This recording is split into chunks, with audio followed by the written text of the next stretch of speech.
Hey, how's it going, guys? I'm Paradoxic, and welcome back to Titans. This time we're on Season 1, Episode 5, titled Together. Been a long week, haven't put out much stuff, and it's been a heat wave of a week and just an exhausting week overall. So sorry about that, but yeah, back today with Titans. This time we're on Episode 5 together, as I literally just said. Great job repeating myself. Last time, Episode 4, we had the Doom Patrol.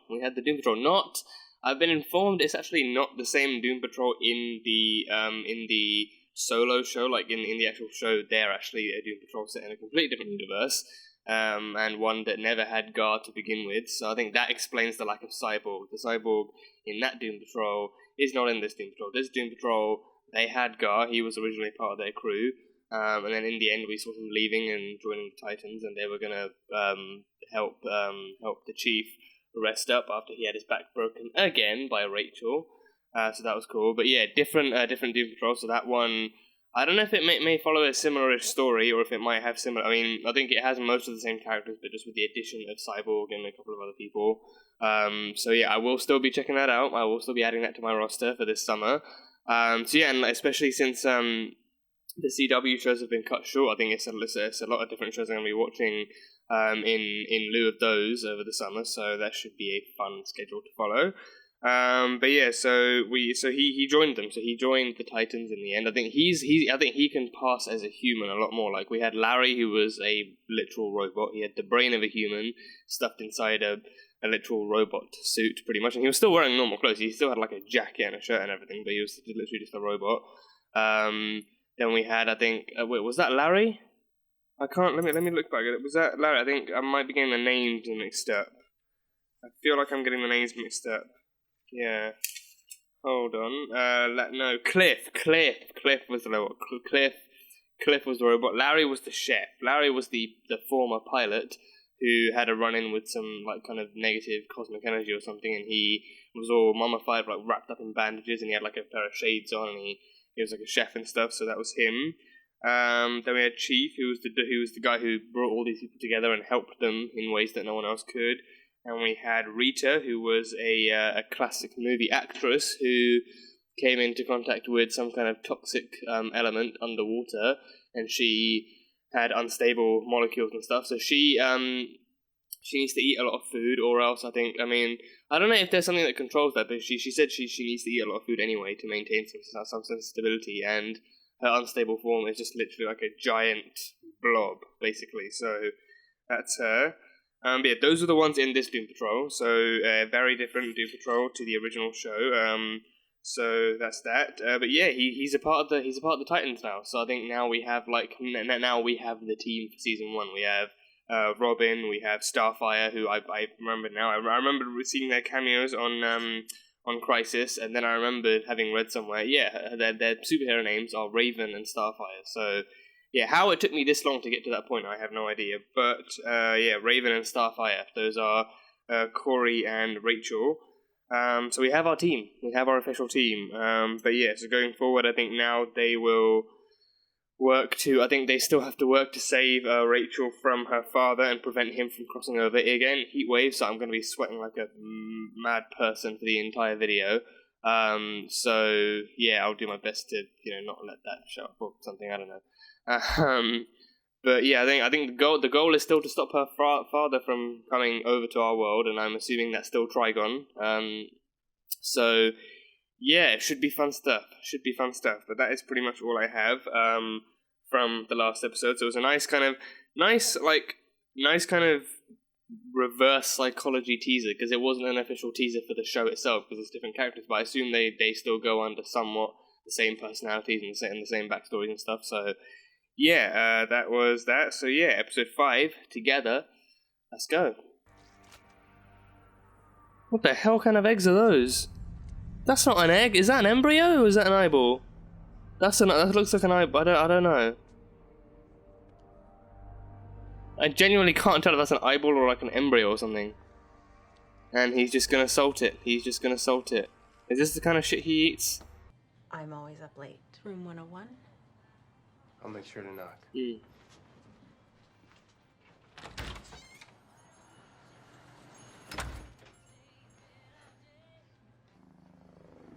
Alright guys, listen up. We're all in one piece, more or less. We, as of right now, are a group of people who share a common enemy. Which makes us what? A team. Let's call it an alliance. One born of mutual need. Sure, why not? That's just as bad as us. Protect Rachel. To stay alive. We can't fight like that unless we learn each other's moves. Mm-hmm. And how do you suggest we do A that? test run against each other. Yeah. We stick together. Oh, yeah. And we train. Yeah. Test run. Arrow style. I think it comes from the sun. I can absorb its power and direct So it. she's solar powered. I'm weaker at night, though. Yeah, that makes sense. Solar powered. Whoa.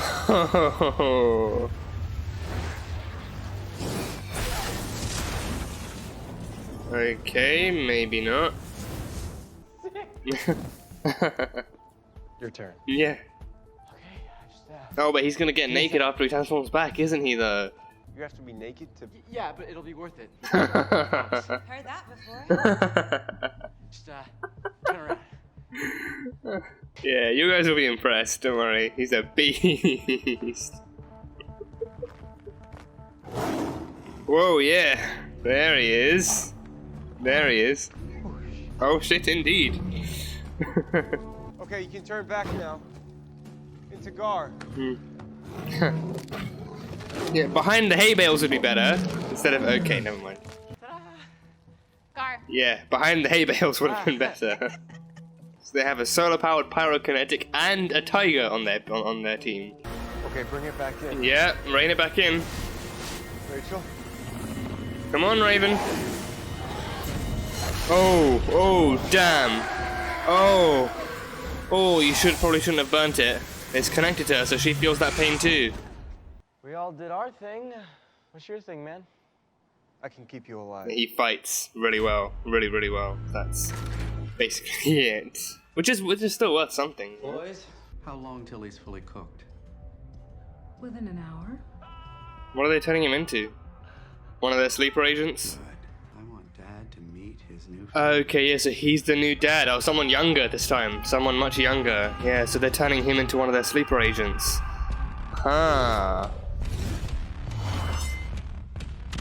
Yeah, I'm liking this. Yeah, official team logo. Yeah. Danny has two moms. Why can't we? Well, at least they don't discriminate. That's a Honey, good enough sign. I don't know exactly what you people want. But you do. Now we're just gonna see how long it takes for you to tell us. Oh, damn it. Yeah, they've got knives. Oh, honey, what's wrong? Why the long face? Oh, they've got blood. Oh, damn it. Did they kill him or just beat the shit out of him? We make it good as new. And they've got a blood eraser or like, I don't know, like something. Part of me feels bad for turning him into weapons. Once you learn to see the world that way, you can't... Just really like see Bruce did to him. it. Not ever. Yeah. What you can do. You need to show us. How you fight. Them. Hmm. Me. I'm surprised he couldn't handle them that day on the roof. Like, I thought he'd put more into it. Some rest. But I think he is somewhat trying to hold back, so it kind of makes sense. Yeah. Next time, though, just...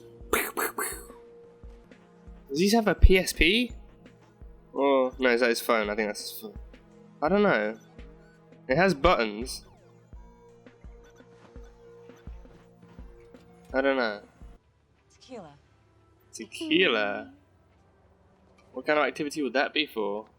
Well, he's topless, so I think we can guess what's about to happen here. I think we can guess. Let's be honest though, with a name like Dick Grayson, we all knew this was coming. We all knew this was coming. Wait, what? Are they here? Is the family here? Oh shit. Oh god damn. Oh, the dad's here. Oh, the dad's here. Let's be quicker with this. Oh, okay. Oh, there we go. Come on, don't hold back. Do not hold back. Oh, oh. Okay. Oh, yeah.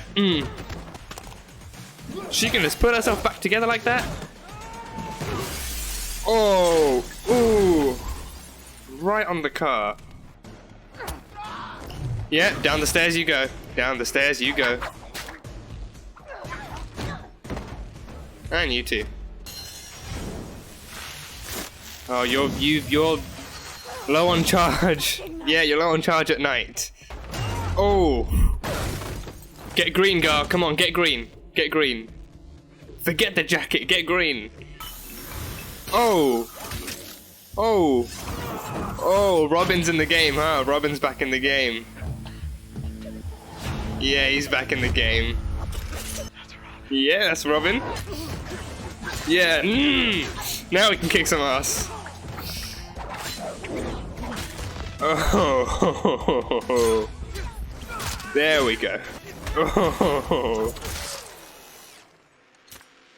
You should put your toys away when you're finished. She just plucked that right out of her head again. Yeah, screw you two. Yeah. Yeah, Raven's coming out. Raven's coming out. Oh, damn. There we go. Yeah, the Titans! The motherfucking Titans. Another day, perhaps. Look at the mess we've made. When I put on that mask, when I put it on, I become someone I can't control. Someone that likes hurting people. Well, hurting bad people because they did bad stuff to you. Yeah. So, Batman. You know him? Of course he knows Batman. Yeah, he's Robin, of Are we course. gonna see him? I'd really like to meet Batman. No, you're not. Just that one guy has the whole building to himself, or at least the penthouse suite. She gonna follow him and give him butterscotch? Doesn't he get a butterscotch? Butterscotch? Yeah, he gets a butterscotch. Thank you. You're very welcome, dear. Don't eat it, don't eat it, don't eat the butterscotch. Do not eat the butterscotch. Oh, he's activated the kill switch. Is it in the butterscotch? I think we got in trouble. Oh no. Oh no, it's for them. Oh, they do have bombs in their head. They have bombs in their head. Yeah. Kill switch. Dick's gonna think I did it. Yeah. Yeah, their heads blew clean off. Yeah. So the organization is sending people to kill us. We have 1 minute, Oh, jeez. unless we leave right now. This is a trap. Or we could stay for one last glass of champagne. That sounds like a ploy. No one knows I'm here. One. Oh, sugar. Oh, damn. Oh, he was right. He was right all along. Oh, damn. Yeah, Oh, the champagne. Oh, damn. Smoke grenade, come on. Oh, who's this? Is that another Robin? That's another Robin. Oh. Whoa. Dick Grayson in the flesh. Nice to meet you, bro. I'm the new Robin. The new Robin. Which one? Is it Tim Drake or is it Jason Todd? Is it Tim Drake or Jason Todd? Oh, damn. Oh, okay. So we have a new Robin in the mix. Okay, end of the episode. Okay, so yeah, so we have a new Robin in the mix. So I don't know which one this is. I mean, new and the new Robin. So I don't know if this is Jason Todd or Tim Drake. I don't know if they want. I don't know which one they want to introduce more. If it's Jason Todd or Tim Drake. I mean, I don't even know at what point in the timeline Tim Drake comes in and becomes a new Robin, or if he was replaced by someone who is. But in this one, it seems in the timeline of this show, Dick was the first Robin, and then he moved on. He left Gotham. So then Jason, if this is Jason Todd, then he might have become the new one. But then that doesn't make sense because Jason, I think in the comics originally, don't quote me on this, but I think Jason was the one who was initially replaced by someone else, and then he felt jealous to the point where he wanted to kill Batman, but then he did his own thing and he became Red Hood. So I don't know, but he's an efficient Robin. He took them all out when Dick couldn't. I mean, granted, Dick had his hand-to-hand stuff. He didn't have his suit. He didn't have his gadgets. He didn't have his bow staff. If that even is a bow staff, I think it's just a staff. But he didn't have any of that stuff. He had I don't even know if he had the smoke grenade. I don't know if because when he did have the smoke grenade, he had it when he was dressed up as Robin. So I don't know if this new Robin guy, if he threw it in to save to save Dick. So I think that might make more sense. And then he came in, he took them all out in one fell swoop, and yeah, so he's happy to meet Dick. And he knows Dick as well. He knows that Dick was the real new Robin. So I think how he got there, I don't know how he actually got there in Chicago, and how he knew to go there, and how he knew that Dick was in danger.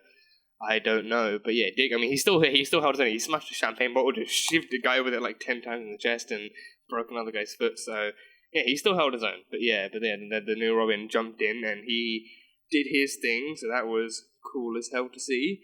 But yeah, can't wait to meet him in the new episode. But yeah, this episode just like showcased like a heavy team dynamic, and it's the one that Dick wanted to explore, given that they had no choice but to work together now, because they were all after Rachel. They all knew Rachel, and if they were going to be together, then they needed to see how they each performed. So less of a test run, as we've seen in Arrow. Oliver always says, to do like a test run to try and get them to fight each other, see what their strengths and weaknesses are and all that stuff. So less of that and more just showcasing what their abilities actually are. Less fighting each other and just display abilities. So Rachel had her inner demon being unleashed and stuff like that. So her like a cloud of demonic energy or spirit or whatever.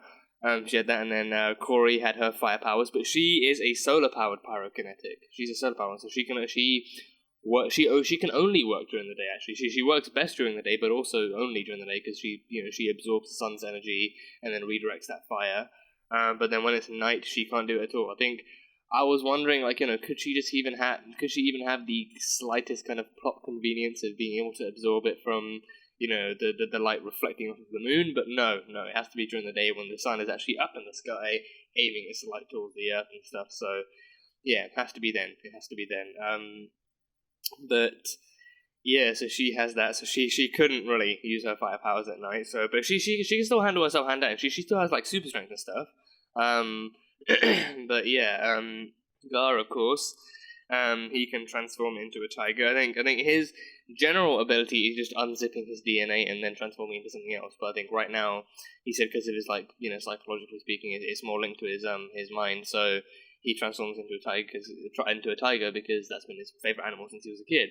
So yeah, but he is somewhat like the Hulk in that sense. I mean, he has better control over it. But he's also like the Hulk in the sense that when he transforms, he gets so big and muscular that he actually rips out his clothes. So with this one, he's wearing his favorite jacket now. So he wasn't really willing to just rip through all of that. But yeah, it was cool when he did do it. And yeah, I think they all worked together in the end. They all worked so well together in the end against the family when they were out in the car park and everything. And then you see the smoke grenade coming in and you're like, oh, that's a new gadget. That's a gadget only Dick would have. And if he's resorting to gadgets now after figuring out that, trying to fight as himself, as Dick Grayson, won't work, that can only mean one thing. He's actually suited up. So him suiting up, he unveiled himself as Robin to the team as well, like, Corey and Rachel and Gar had no idea. Gar is a total fanboy. He was the one thing he was thinking about was like, oh, he's Robin. Wait, Robin is Batman's sidekick. Are we going to get to meet Batman? That's like a known thing throughout the world that if Batman has those sidekicks.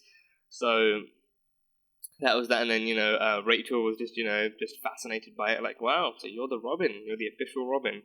But yeah, then he came with the staff, and he instantly fought better. He instantly fought better and lasted longer with the staff, and he was just throwing them and chucking them all about and everything. So, and he made a point about that. He made a point that he has a darkness in him that is unleashed when he puts on the mask, when he puts on that suit, and he has all those weapons and those gadgets and that kind of training, like the training Bruce gave. Like Bruce turned him into a warrior pretty much. He raised him as a weapon. He kind of utilized that pain that he was feeling, the pain that Bruce himself related to. He utilized the pain inside Dick. And he, taught him to use it to his advantage and to use it to, end the pain and suffering of those around him. And so I think, I think when it comes to that kind of thing, it's more of like a does the means justify the end kind of thing. Like the ends is basically to help to enable him to help other people to stop the suffering of innocent people that are going through the same things he did, or just stop people from, hurting other people. But then the means is to actually hurt them in retaliation or to hurt them in advance. So you take out the people doing that. So he the fighting he was taught is just many brutal fighting styles. I assume he did feature multiple fighting styles, because Bruce himself has mastered basically every fighting style known to man, according to the comics. So I think if he passed it, like, at least most, if not all of that, down to his sidekicks, then all the better for it. But yeah, the stuff he's taught him is brutal, and he could very easily kill. And we saw in the first episode itself, the alleyway fight scene, he, disassembled a gun, jammed it into another guy's neck, and then dragged another guy's face alongside the wall, and he was doing all sorts of other stuff. And he's brutal. He knows how to make people bleed, and he knows how to make them scream, and he knows how to kill. So he has to hold. So I think with Dick, I think what we see here is the fact that he has to actively hold himself back. He has to deliver punches hard enough to take them out, but not hard enough to put them down permanently. He has to make sure he doesn't kill, because that's not who he is. And I think, and again, it's what he said in this episode, that he's trying to find himself now, that he's trying to leave Robin behind. He's trying to leave that behind and try and help people in that way, but he can't leave behind the training that Batman gave him and the mentality he gave him. So, and I think deep down he does know that the training is useful. Like, the way he works, like the way he fights and stuff, it is useful and it's good, and it helps people in a way that the police and other people can't. But at the same time, there's a darkness to it that he's struggling to let go of, that, Bruce, embedded into him, and that's what he's struggling with. So, sometimes he knows that, the best option he can do is to resort to being Robin and to actually get the job done that way. But then each time he does, he questions, if it's doing more harm than good, or if it's actually, as, justified as he's been taught, as he's been taught it is. So it's an interesting dynamic to see there, and I think that's what I love about this one as well. It's like it reminds me of Arrow, like the Arrowverse in a way, because Dick, he's just a guy. He's literally he's been physically he's been trained to his extent. He's he can take out multiple enemies. He's very, very strong. He knows how to last and stuff like that. But physically he's still just a guy with who can fight to survive. And he's got a team of one girl who has a demon inside her, another girl who can harness the power of the sun and the heat of it, and another guy who can transform into a fucking tiger. So this kind of team, it's a team full of people with ability, so him dealing with that is, I think, it's very clear that it's new territory to him, but working with Batman, he knows that, the most important aspects to a team are knowing how you fight so that you can work together much better, and teamwork, like combo moves and stuff, but also knowing what each other's strengths and weaknesses are so you can help each other get better and stuff like that. I mean, with Batman, the main reason he looks for weaknesses, is as a contingency plan. I remember there was a part, I don't know if it was in the comics, but I think it may well have been in the comics. Almost everything's been in the comics, basically, but I think it might have been in a movie as well, but he revealed to the Justice League that he actually had files on each of them containing their strengths and weaknesses, especially, so that he had a contingency plan against them if any of them ever went rogue. And he made a point of saying that,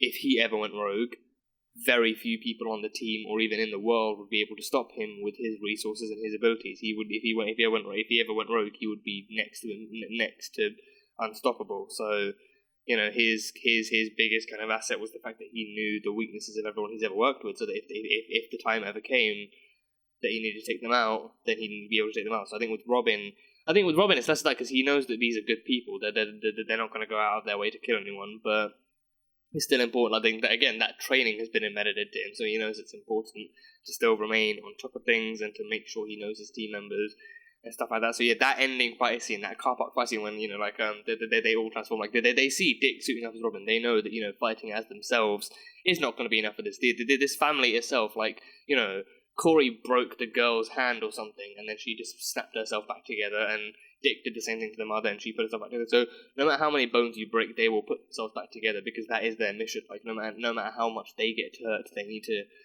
complete the mission. So once they found that out, and they saw Dick resorting to actually putting on his mask and his cape and everything and being him, they figured out, yeah, we need to activate our powers, except for Corey. Corey tried and she failed because it was nighttime, but Rachel knew she had to bring Raven out, and Gar knew that he had to tie her up and stuff, so that was cool. And just seeing that shot of Gar on the car and everyone else just in their positions and everything, it's just such a cool team shot, and it's an awesome sequence to watch overall. And then that's when the family knew that they were outnumbered.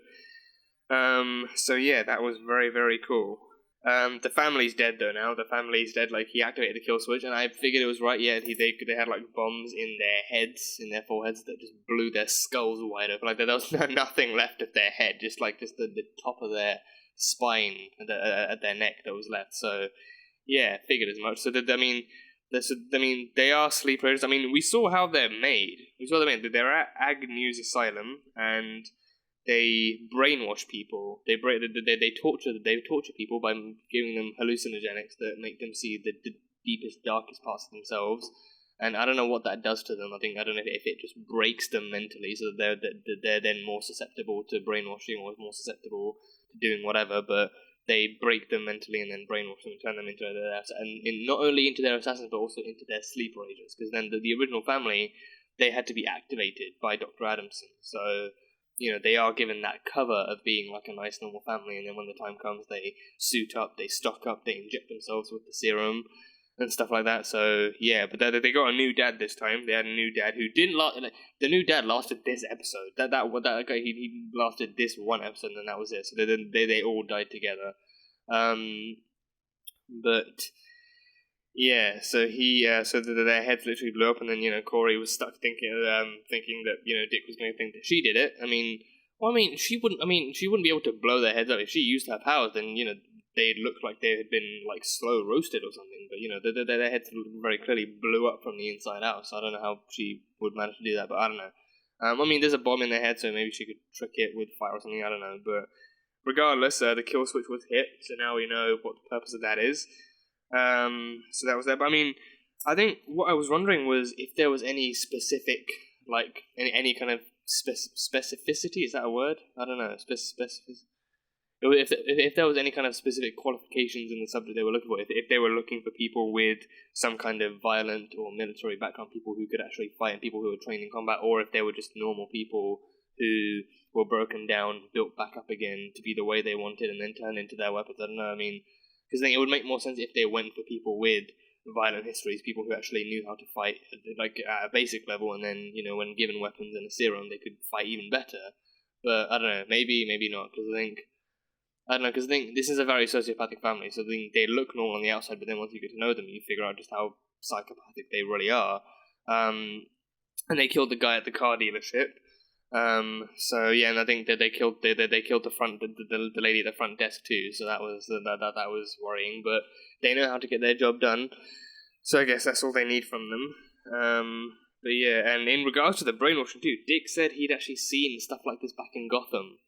Yeah, and then he knew how it worked. He knew that beating the truth out of them wouldn't work because they were brainwashed not to do that. So all that would happen is that you draw more blood and they refuse to talk. So I'm wondering like how and when he's seen that. Like I don't know any specific brainwashing victims. I know Scarecrow.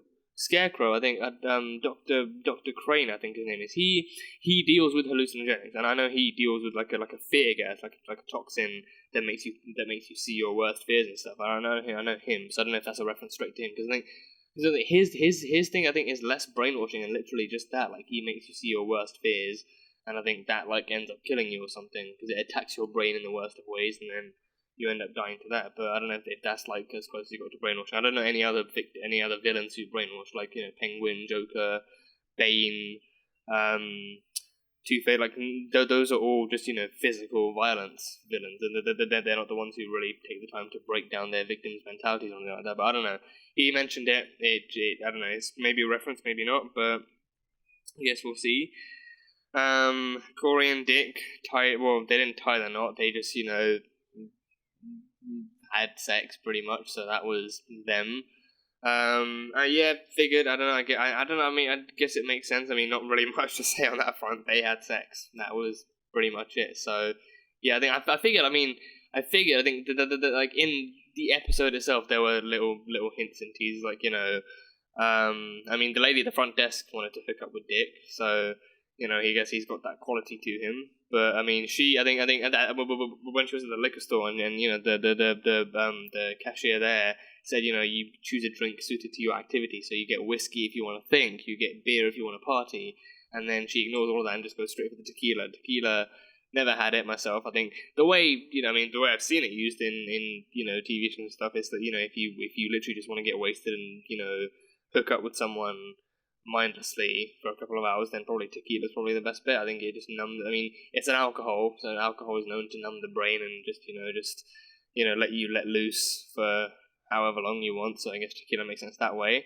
But yeah, they did that thing, so nothing serious. I think it's literally just a simple hookup. So yeah, but I think Corey herself was. I mean, it's not exactly difficult because I think Dick isn't exactly the most open book, like she said. I mean, I think that's the difference they analyze between them. Like, Dick has secrets and he doesn't want to talk about them, but Corey literally can't remember who the fuck she is, so she couldn't tell you anything if she wanted to. So yeah, but I think that's an interesting kind of pairing between them. But yeah, that's pretty much all I have from the last one. So I'm just looking forward to seeing who this new Robin is, and what his deal is, and seeing Dick thanking him for saving him. But yeah, I guess we'll see. We'll see in the next episode. But that is all I have from this one.